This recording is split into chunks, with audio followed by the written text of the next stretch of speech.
Hello everyone, welcome to engineer classes. आज की video में हम बात करने वाले हैं सीपीसीटी के प्रीवियस पेपर के बारे में। 22 अक्टूबर शिफ्ट 1 का ये पेपर है। इससे पहले मैंने एक वीडियो डाला था 1 से लेकर 13 तक का। आप लोग काफी अच्छा रिस्पांस आया था उस वीडियो पे। उसी सीरीज में ये दूसरा वीडियो होने वाला है। यहाँ पे हम 13 के बाद अगले क्वेश्चन से स्टार्ट करने वाले हैं। हम क्यों सॉल्व कर रहे हैं मैंने आपको पहले भी समझाया था, क्योंकि जब तक आप इन पेपर क्वेश्चन को सॉल्व नहीं करेंगे आपको आइडिया नहीं होगा किस तरह के क्वेश्चन पूछे जाते हैं। और साथ ही साथ यहाँ पे हम सिलेबस के अकॉर्डिंग यानी सिलेबस के आसपास ही रहते हैं और टॉपिक से रिलेटेड क्वेश्चन से रिलेटेड टॉपिक्स को जब हम पढ़ते हैं, एक्सप्लेन करते हैं, इसी से रिलेटेड अगला क्वेश्चन वहां पे एग्जाम में पूछा जाता है। तो आपको ज्यादा आसानी होती है हाई स्कोर लाने में। ये कोशिश आपको पास करना नहीं, हाई स्कोर लाने में। इसलिए मैं हर एक क्वेश्चन को आपको समझाता हूँ ताकि आप अच्छा स्कोर कर पाए अपने सीपीसीटी एग्जाम में। उसी सीरीज में ये वीडियो होने वाला है। तो चलिए शुरू करते हैं। सबसे पहला क्वेश्चन इसमें जो पूछा गया था वो ये था। 13 क्वेश्चन हमने कवर कर लिए, तो उसके बाद से स्टार्ट कर रहे हैं। यहाँ पे अगर आपने वीडियो नहीं देखा तो डिस्क्रिप्शन में लिंक है, आप एक बार चेक करें। निम्नलिखित में से मापन का पहला चरण क्या है? तो यह निर्णय करना कि क्या मापना है। ये एक थोड़ा सा अलग क्वेश्चन है कि अगर आपको कुछ नापना है, सबसे पहले आपको क्या करना होगा, तो आपको निर्णय करना है कि आपको क्या नापना है। जिसे मापना है उसे डेटा की पहचान और संग्रहण, डेटा का विश्लेषण और डेटा का संचरण और विश्लेषण। देखिए, जिसे मापना है उस डेटा की पहचान और संग्रहण तो आप कर पाएंगे, लेकिन पहले ये तो पता हो कि आपको नापना क्या है। डेटा का विश्लेषण भी आप तभी कर पाएंगे जब आपको पता हो कि आपको नापना क्या है, तभी तो आप डेटा को इकट्ठा करेंगे, फिर उसका विश्लेषण करेंगे। और डेटा का संक्षेपण तो आप तब करेंगे जब डेटा का आप इकट्ठा कर चुके होंगे, तब आप उसको समराइज करेंगे। तो इसमें बहुत ही लॉजिक आप लगाएंगे तो बहुत आसानी से आंसर आपको मिल रहा है। यह निर्णय करना कि आप क्या मापना है। तो नीचे के 3 तो नहीं हो सकते। नेक्स्ट क्वेश्चन की बात करते हैं। यहाँ पे एमएस एक्सेल में विशिष्ट परिणाम की व्यवस्था है, जैसे strongly agree, agree, neutral, disagree. Strongly disagree का प्रतिनिधित्व करने वाले वर्ग उपस्थित होने पर चार्ट का प्रयोग करते हैं। तो देखिए, यहाँ पे पूछा जा रहा है एमएस एक्सेल के चार्ट के बारे में। तो मैं आपको पहले चार्ट के बारे में समझा दूं। तो मैं यहाँ थोड़ा सा एक्सेल ओपन करता हूँ। तो देखिए, यहाँ पे मेरे सामने एक्सेल का मैंने कुछ डेटा रिकॉर्ड ओपन कर लिया है। यहाँ पे एक बिल है। चार्ट किस तरह से काम करता है उसको समझते हैं। तो इंसर्ट में जब आप जाएंगे तो आपको सेक्शन मिलेगा चार्ट का। यहाँ पे आपको कई प्रकार के चार्ट मिलते हैं। ये चार्ट का क्या काम है, जो आपका डेटा है यहाँ पे इस तरह से फॉर्मेट्स में दिखाई दे रहा है, इसके ग्राफ की फॉर्मेट में, चार्ट की फॉर्मेट में प्रेजेंट करता है, जिससे डेटा को समझने में काफ़ी ज़्यादा आसानी होती है और आप उसके अकॉर्डिंग एक डिसीजन ले सकते हैं। यहाँ पे अगर मैं आपसे पूछूं इसमें से सबसे ज़्यादा महंगा आइटम कौन सा है, तो उसके लिए आपको क्या करना होगा, सभी की रेट को कंपेयर करना पड़ेगा। फिर जो आइटम सबसे महंगा दिखेगा आप उसको उसके सामने देखना पड़ेगा, तब आपको समझ में आएगा ये महंगा है। बट एक्चुअल में कंपेयर नेट अमाउंट से ना होके कंपेयर पर रेट से होगा, क्योंकि ये तो क्वांटिटी के ऊपर डिपेंड करती है रेट।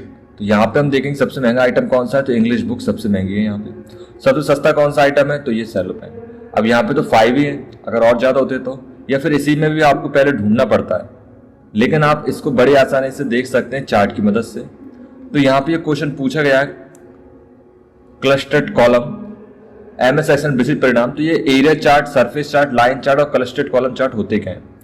तो यहाँ पे चार्ट के टाइप्स दे रखे हैं। सबसे पहले इसमें होता है कॉलम चार्ट। तो इस डेटा को मुझे सिलेक्ट करना है। कॉलम, आप डेटा सही से जमा कर रखें, क्योंकि तभी ये चार्ट सही से वर्क करते हैं। बाकी डेटा अगर सही है तो बिल्कुल काम करेंगे, ऐसा कुछ भी नहीं है।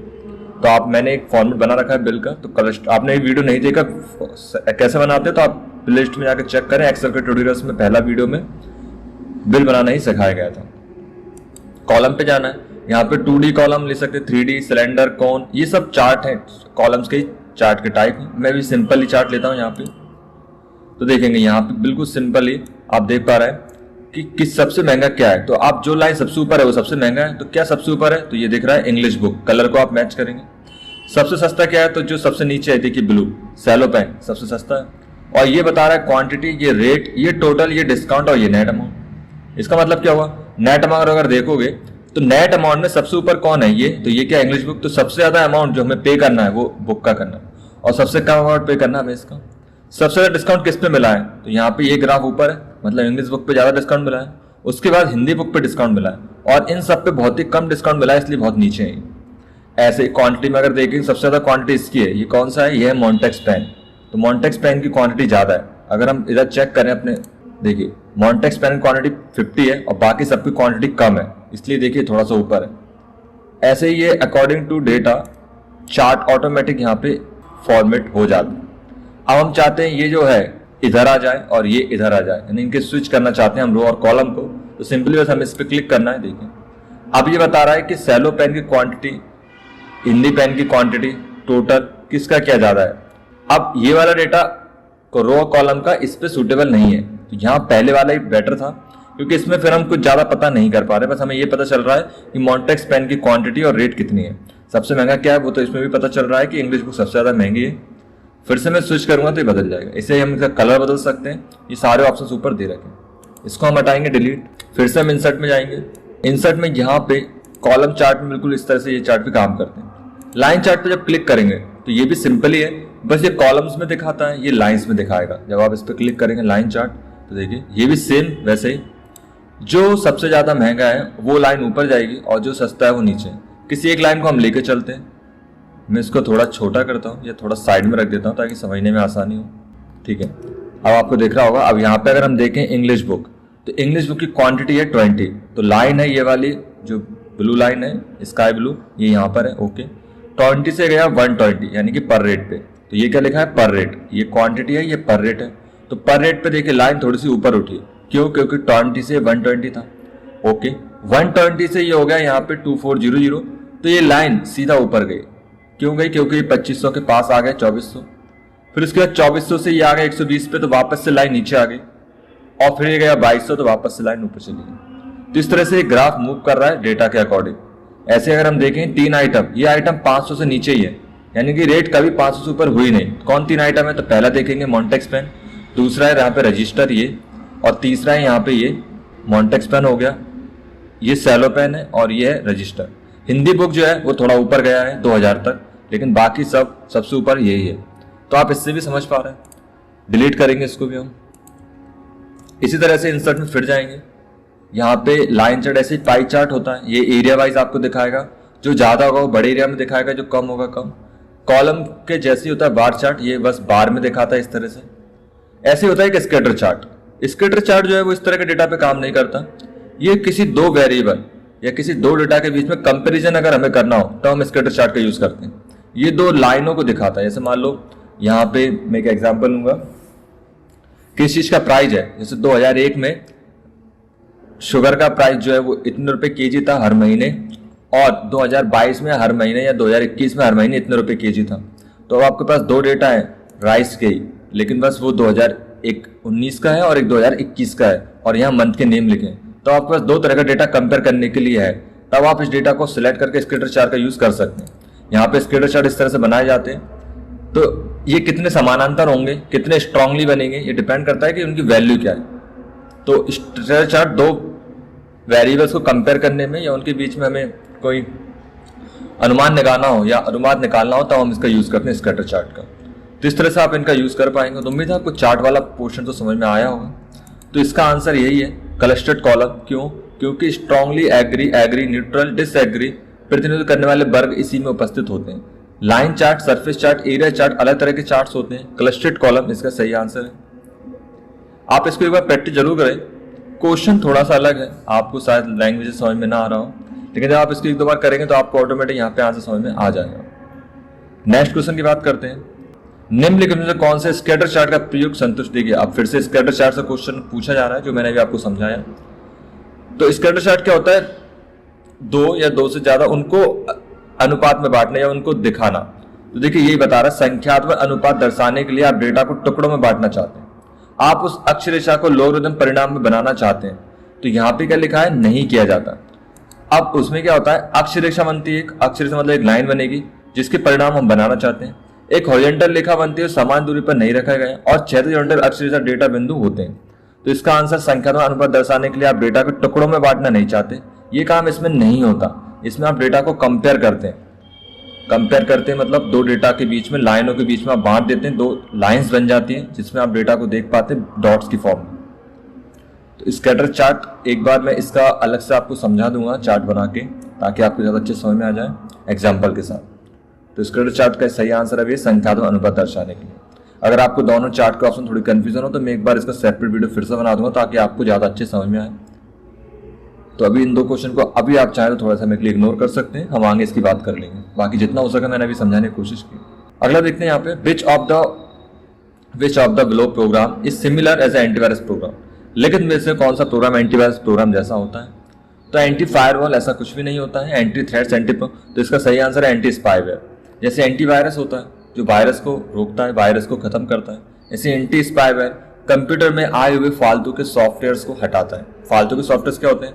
जैसे आपने कंप्यूटर के अंदर MS ऑफिस डाउनलोड किया, MS ऑफिस डाउनलोड होने के साथ ही साथ कुछ फालतू के एप्लीकेशन भी इंस्टॉल हो गए जो आपके बिना परमिशन के काम कर रहे हैं अंदर, जिसे हम मालवेयर भी बोलते हैं। उन मालवेयर्स को ये हटाता है एंटी स्पाईवेयर, यानी कि ऐसे सॉफ्टवेयर जिनकी हमें जरूरत नहीं है और जो फालतू के सॉफ्टवेयर आ चुके हैं अपने कंप्यूटर में, एंटी स्पाईवेयर की मदद से आप उसे हटा सकते हैं। एंटीवायरस से वायरस को मिटाते हैं, एंटी स्पाईवेयर से फालतू के जो सॉफ्टवेयर हैं उनको हम हटाते हैं, एंटी स्पाईवेयर, याद रखें। अगला यहाँ पे in booting process after post the setting are storing. Booting प्रक्रिया में पोस्ट के बाद सेटिंग इसमें संग्रहित होती है। तो किसमें होती है? तो CMOS बैटरी में, रोम, रैम और हार्ड डिस्क। तो रोम क्या होती है?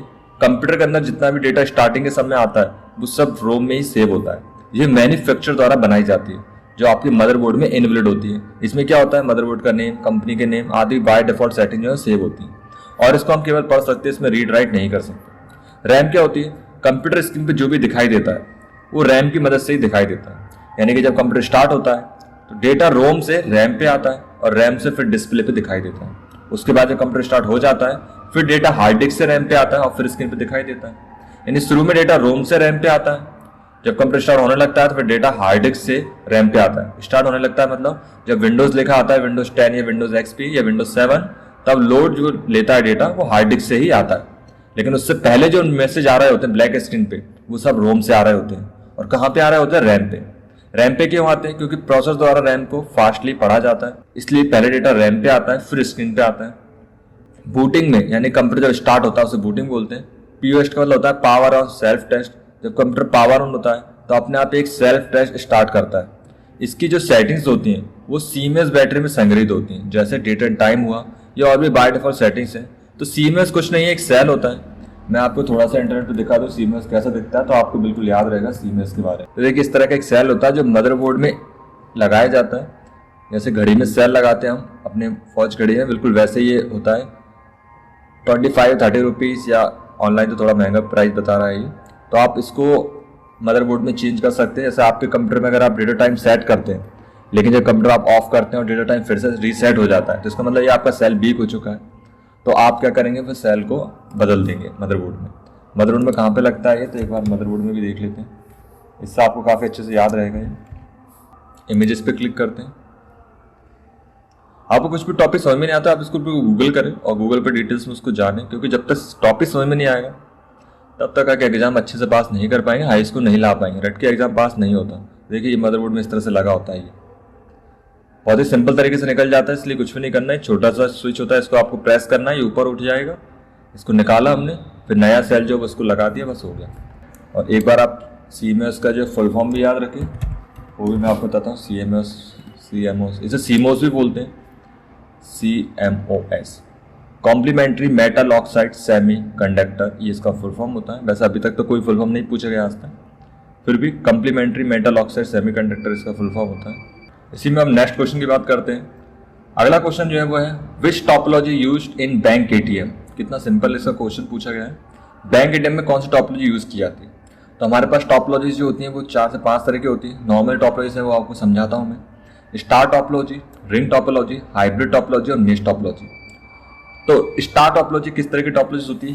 फिर से मैं एक बार गूगल पे ले चलता हूँ आपको। आप बिल्कुल इस तरह से अपनी स्टडी को भी रखें ताकि आपको सिंपल ही लगे, क्योंकि आप नोट्स तो कैरी करते हैं लेकिन कई बार नोट्स हमारे पूरे नहीं हो पाते। टॉपोलॉजीज एंड कंप्यूटर नेटवर्क्स। तो देखिए जो सबसे पहले टॉपोलॉजी है बस टॉपोलॉजी है। बस टॉपोलॉजी किस तरह की टॉपोलॉजीज होती है? तो यहाँ पे देख पा रहे हैं, एक इसमें लाइन होती है। लाइन का मतलब यहाँ पे बोल सकते हैं केबल होती है जिसे हम बोलते हैं बैकबोन। यानी कि बहुत ही सरल शब्दों में समझा रहा हूँ। कंप्यूटर है आपके पास 4, मान लीजिए 4, 5, 6 जितने भी कंप्यूटर्स हैं, आपने उन सभी कंप्यूटर्स को आपस में कनेक्ट कर दिया एक केबल की मदद से। यानी कि केबल आपने ली और उस केबल से इस कंप्यूटर कनेक्ट कर दिया और उसी केबल से इसे बोलते हैं बस टॉपोलॉजी। बस टॉपोलॉजी मतलब बिल्कुल सीधा सिंपल एक केबल है जो कनेक्ट कर रही है। जैसे पानी की पाइपलाइन होती है, आप ऐसा समझ सकते हैं, पानी की एक लाइन जा रही है और सभी घरों में कनेक्शन दे रही है। तो इसके बारे में थोड़ा सा लिखा हुआ, the bus topology design to such a way to the all are connected through a single cable known as a backbone cable ही उसको बोला जाता है। बस एक ही केबल से, और ईच नोड पे नोड होता है। नोड इसको बोलते हैं, यहाँ पे एक कनेक्शन होता है, एक नोड ये रहा, एक नोड ये रहा, इसमें 4 नोड है क्योंकि 4 कंप्यूटर कनेक्टेड है।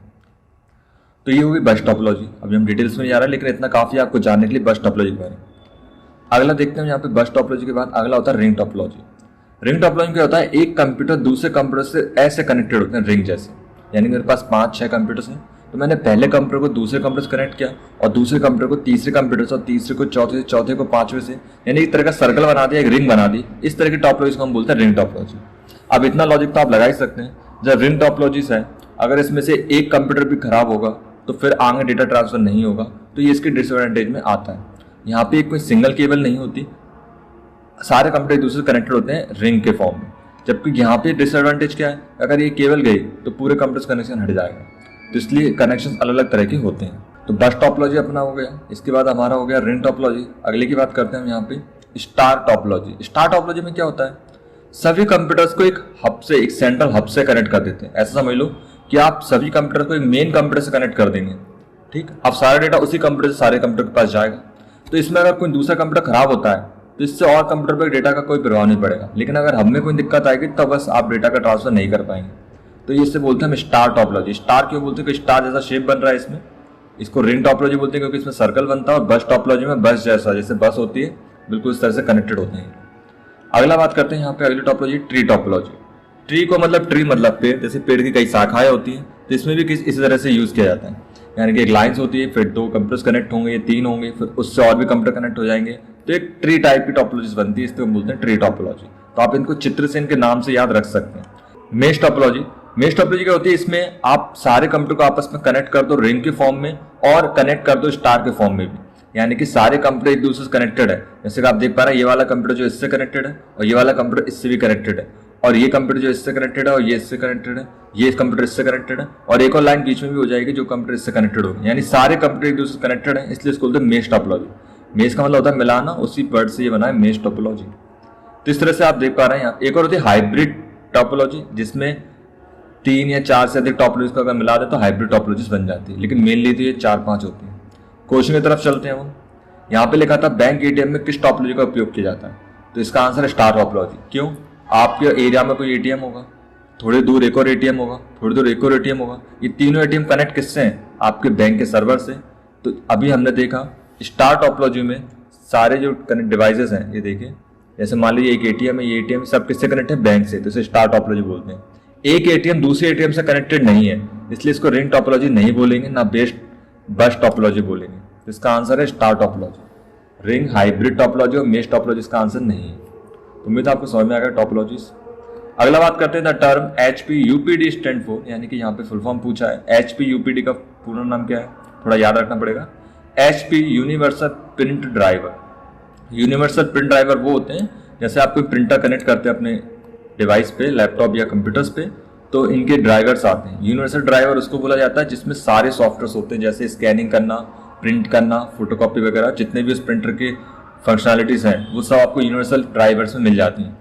और अलग से भी आप डाउनलोड कर सकते हैं प्रिंट ड्राइवर या स्कैन ड्राइवर।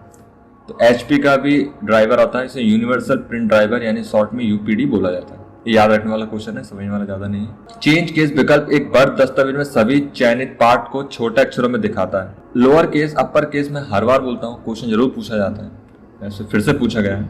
तो चेंज केस MS वर्ड में कमांड होती है, डॉक्यूमेंट्स में सभी चयनित पार्ट को छोटे अक्षरों में बनाता है। छोटे अक्षर मतलब स्मॉल केस में, जिसे हम बोलते हैं लोअर। तो लोअर स्मॉल होता है, अपर कैपिटल केस होता है, यानी कि आपने अगर स्मॉल में, जैसे कि यहाँ पे अगर देखें हम, ये सब जो लिखा हुआ है ना, इसे टाइप जो लिखा है, इसे हम कौन सा केस बोलते हैं, इसे बोलते हैं हम, देखिए यहाँ पे जो लिखा है क्वेश्चन नंबर, इसे हम बोलते हैं यहाँ पे कौन सा, title case. Capitalise each word, capitalise each word title case. यहाँ पे टाइटल केस बोला नहीं गया, लेकिन मैं आपको समझा रहा हूँ, इसे टाइटल केस बोलते हैं। इसके बाद यहाँ पे एक और केस होता है अपर केस। अपर केस क्या होता है, अपर केस में सारे अक्षर कैपिटल होते हैं। यहाँ पे तो अपर केस का कोई एग्जाम्पल है नहीं, यानी अगर मैं सारे अक्षर कैपिटल लिख दूं तो वो क्या बन जाएगा, अपर केस। लोअर केस क्या होता है, सारे अक्षर स्मॉल, यानी कि जैसे ARKS लिखा है तो ये लोअर केस है। और इसी तरह से टॉगल केस। टॉगल केस क्या होता है, कैपिटलाइज ईच वर्ड, यानी टाइटल केस का अपोजिट। इसमें Q और N कैपिटल है, इसलिए इसको बोलते हैं टाइटल केस या फिर capitalize each word. Toggle case में क्या होता है, Q और N स्मॉल होगा, बाकी अक्षर कैपिटल्स होंगे, उसे टॉगल केस बोलते हैं। तो विकल्प में सभी चयनित पार्ट को छोटे अक्षरों में बनाता है लोअर केस। चाहे तो मैं एक बार अमेज़न में भी बता देता हूँ आपको, ताकि याद रहे विन वर्ड। होम पे सबसे पहला जो होम सेक्शन उसी में आपको मिलेगा यहाँ पे, ये रहा चेंज केस, ए इसका सिंबल है। तो sentence case, lower case, upper, capital, each word, whole case. ये देखिए टी सी स्मॉल है तो इसमें स्मॉल होते हैं, कैपिटल। सिलेक्ट करना है और क्लिक करना है इस पर, तो वो बदल देगा उस केस में। अगले क्वेश्चन की बात करते हैं यहाँ पे। By default MS Word use our input measurement dialog box and, default रूप से एमएस वर्ड डायलॉग बॉक्स में और रूलर के माप अपनी इकाई के रूप में प्रयोग करता है, तो इंच में चलता है यहाँ पे। तो एमएस वर्ड में जो भी डायलॉग बॉक्स और रूलर की माप होती है वो सब इंच में चलती है। तो कैसे, इसका भी देख लेते हैं। तो यहाँ पे दिख रहा है आपको इंच में नापता है। यहाँ पे स्केल्स पे भी आप देख पा रहे हैं 1 इंच, 2 इंच। और जब इंसर्ट पे जाएंगे रूलर्स के बाद पेज लेआउट में, यहाँ पे हम मार्जिन देखेंगे तो ये भी इंच में काउंट करता है। इनमें से कौन सा संरेखण अलाइनमेंट विकल्प नहीं है? तो कॉर्नर। देखिए राइट अलाइनमेंट होता है, लेफ्ट अलाइनमेंट होता है, सेंटर अलाइनमेंट भी होता है, लेकिन कॉर्नर कोई अलाइनमेंट नहीं होता। तो उम्मीद है आपको इतने क्वेश्चन समझ में आए होंगे। नेक्स्ट वीडियो में बात करें 24 क्वेश्चन के बाद। Thanks for watching.